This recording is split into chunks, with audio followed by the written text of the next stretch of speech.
This is a special edition of KATU News on your side.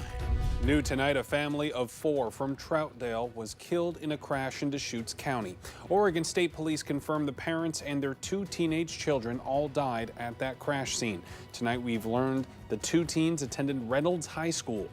Good evening and thank you so much for joining us for this digital edition of KATU News. I'm Barry Mangold. That deadly crash happened Thursday night just before 7:30.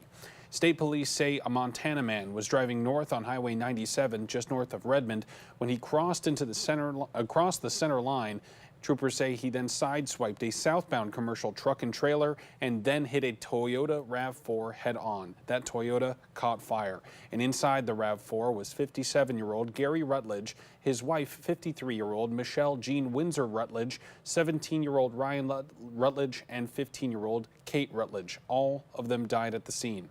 They were all from Troutdale. And the Reynolds School District says Ryan was a junior and Kate was a sophomore at Reynolds High School. The superintendent of the school district says that the family had been in the school district since elementary school. The district also says they will have care rooms set up for students on Monday and have additional substitutes available at all 3 schools. They also say that their hearts go out to all affected by this tragedy.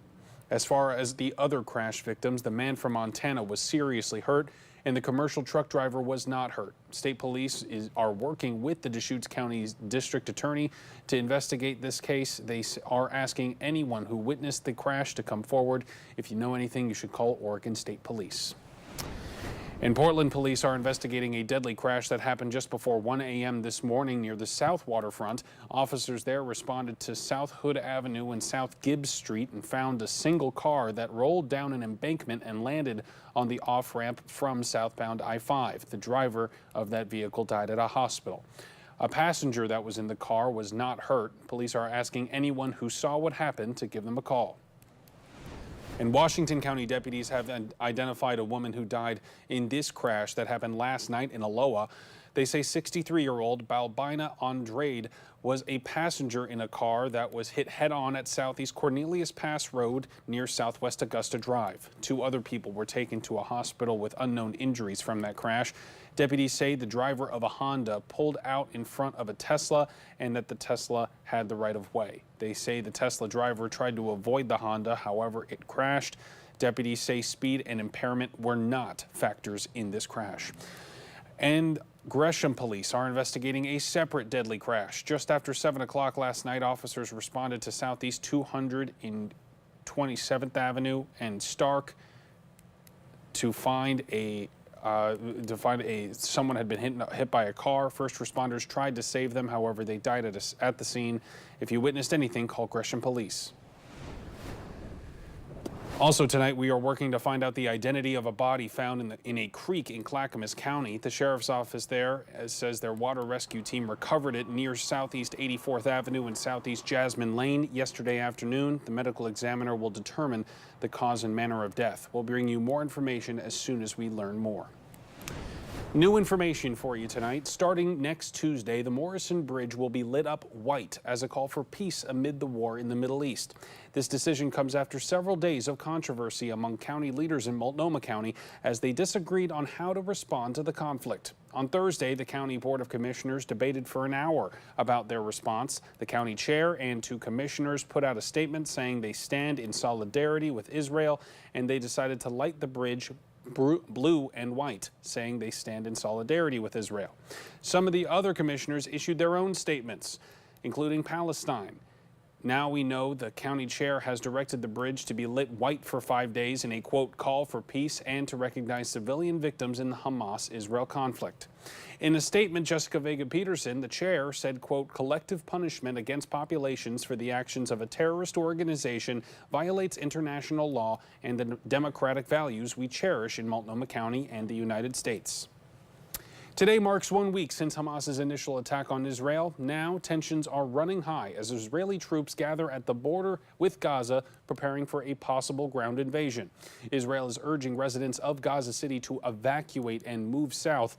The Israeli Defense Force says it wants to avoid harming civilians. Israeli Prime Minister Benjamin Netanyahu visited troops outside the Gaza Strip on Saturday as Israel Defense Forces prepare for an unexpected ground invasion of the Gaza Strip. The IDF has carried out special forces raids inside Gaza, searching for hostages, as well as Hamas weapons and defenses. Israel has bombarded the Gaza Strip with relentless airstrikes in retaliation for last weekend's attack, in which Hamas terrorists killed at least 1,300 Israelis and took many others hostage. Sobering images at a morgue in Israel, the bodies being stored in shipping containers. An IDF official describes the terror they've seen. And they saw bodies, they saw the massacre, they saw the ISIS-style carnage. Amid the ongoing Israeli airstrikes, the death toll in Gaza continues to rise. Entire neighborhoods have been reduced to rubble. Thousands of leaflets raining down, warning about 1 million Gaza City residents to head south ahead of that potential ground invasion. But the UN is calling for the reversal of that evacuation order. Moving more than 1 million people across a densely populated war zone is extremely dangerous and in some cases simply not possible. Thousands of Palestinians are fleeing from the north, strapping their belongings to their cars. Others are traveling by foot, hoping to find safety. We're leaving our house right now, and we don't know where to go.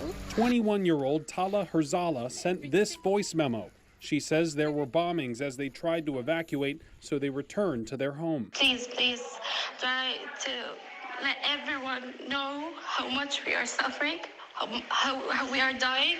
Please let everyone know we are dying. You have to move. The world has to move. And a source tells ABC News Egypt is now negotiating with the U.S. to pressure Israel so it can open the Rafah crossing for 5 hours to allow foreigners to leave Gaza in exchange for sending humanitarian aid. And medical supplies from the World Health Organization to support Gaza have arrived in Egypt close to the Rafah crossing.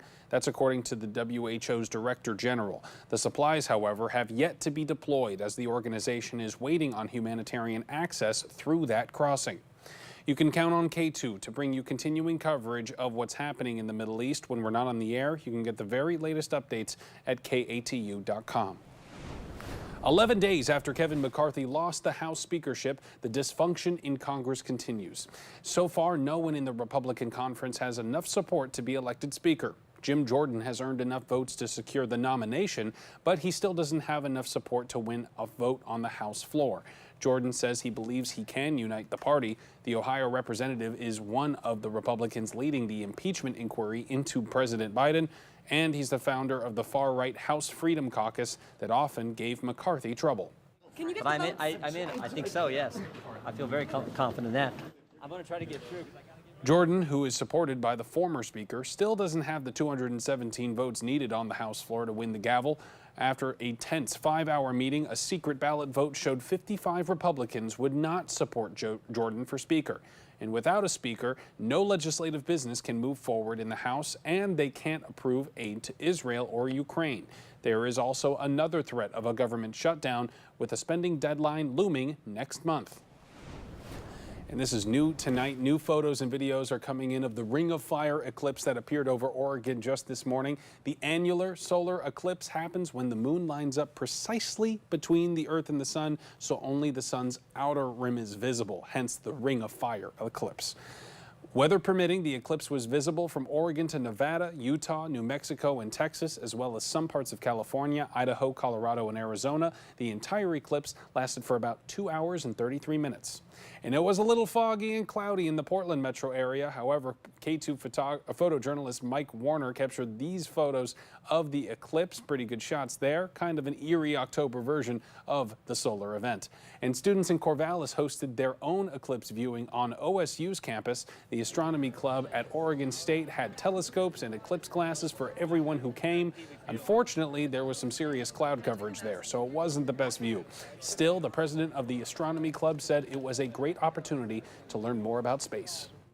We just like doing outreach, so that's a huge part of our goal, is to get the public involved with astronomy. Like, for example, we're going up to the Girl Scout STEM Fair later in November, and the Oregon State Kids Discovery Days earlier in November. So stuff like this, we really just want people to get involved and get in touch with their community around something that they can all enjoy. And the next time we'll see an annular eclipse won't be until 2039. However, mark your calendars because there will be a total eclipse next year on April 8th. And KATU would love to see any of your photos or videos that you got of the eclipse to share them with us. You can download the KATU News app. It's free. You can then tap on the Explore icon, then select Chime In to add your photos or videos. You can also see them right here on KATU. Now we got to talk about the weather. KATU's Joe English is tracking, I believe, some more cloud coverage this weekend, Joe? Yeah, we've got a couple days where we're looking at some showers, some rain, maybe even a thunderstorm popping up, but we're also going to throw in some nice warm weather. That's by the end of the week. Let's check your weather headlines for you. Showers through this evening, maybe on Sunday for the metro area, more likely on the northern coast, but it will be rainy and breezy to start the work week, and then we will dry up and warm up by the end of the week. 65 for high in Portland today, 65 in the Dalles, in the low 60s on the coast. Pretty close to normal, our typical for us. 65 actually our average high for today. Our radar picture showing us there is rain out there, and that will be with us over the next several hours. We'll dry up a bit overnight, and then you see that weather maker. That's what's bringing us the rain right now. There's still more rain coming up from the southwest, and that will be moving through mainly along the coast. Looks like this at the Inn at Spanish Head Resort Hotel from Stoller Family Estates, 59 degrees from the visithoodriver.com camera. Lots of clouds out there, as well as the Touchmark camera. Fairly dry right now at the C-Tran camera on top of the Vancouver Library. And this is what we're looking at as we go through overnight and into tomorrow. You see that heavier rain on the coast, and we try to clear up, and then we do start drying up after Monday. Looking pretty wet on Monday. So here's what your 7-day forecast looks like for you. 72, we're going to warm up a little bit tomorrow with a chance of showers, and then rainy and breezy on Monday, a chance of showers Tuesday, and then look at this, Wednesday, Thursday, Friday, we're into the 70s with mostly dry conditions before we see some showers come back by next Saturday and Sunday. All right, Joe, thank you. Yep. New information for you now. Today, the union representing Kaiser's pharmacy and imaging workers said there is still no deal with the hospital system. Bargaining will continue on Monday. The union says it's given notice that a pharmacy strike could start on October 23rd. And within just the last few hours, Kaiser's has told KATU they are committed to bargaining in good faith to reach an agreement.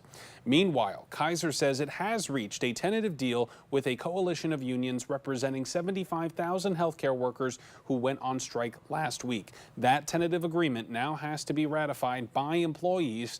That process starts this coming week. And more than 1,000 Peace Health workers plan to strike on October 23rd. At Peace Health Southwest, this includes the techs and the service and maintenance unit. At Peace Health St. John, this includes the lab professional unit. The union hopes to keep bargaining over the next 10 days. Earlier this week, the hospital told us, quote, "We remain committed to good faith bargaining in order to reach an agreement that is competitive, fair, and provides total reward enhancements for our caregivers." Looking ahead to Monday now, the Portland Association of Teachers will begin its strike authorization vote. It will determine if the union has the support to declare a strike if it can't reach an agreement with Portland Public Schools on a new contract. The strike authorization vote is scheduled to run through next Thursday. You can count on KATU News to bring you any new updates. And that's all we have for this digital edition of KATU News. Thank you so much for watching. We're going to be back here on air after the game around 8 p.m. We'll see you there. Have a great rest of your weekend.